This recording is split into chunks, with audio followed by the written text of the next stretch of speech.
Komandan Korem 044 Garuda Dempo Brigadir Jenderal TNI Muhammad Thohir membuka langsung lomba burung berkicau tingkat nasional yang digelar di lapangan tenis Korem 044 Gapo Palembang. Total ada sekitar 1.000 orang peserta yang mengikuti lomba burung berkicau tingkat nasional ini. Korem 044 Garuda Dempo menggelar lomba burung berkicau tingkat nasional bertajuk Danrem Cup kedua Korem 044 Gapo pada tahun 2024.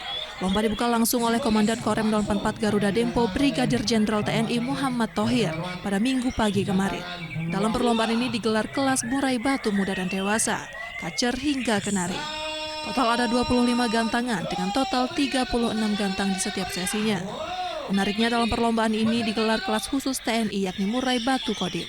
Pesertanya sendiri merupakan perwakilan dari satuan kodim yang ada di bawah Korem 044 Gapo.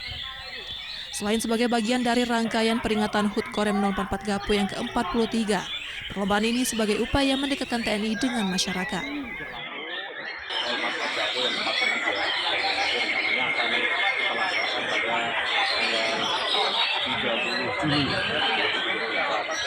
Kemudian dalam rangka itu juga tentu kita ingin menjalin silaturahim, terutama antar pecinta burung. Nominasi pertama,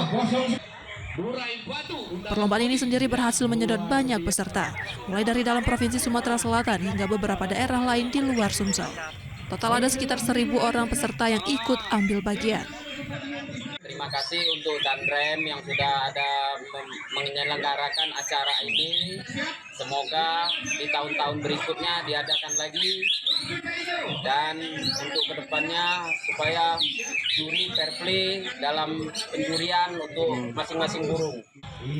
Dari Palembang, Guntur, iNews melaporkan.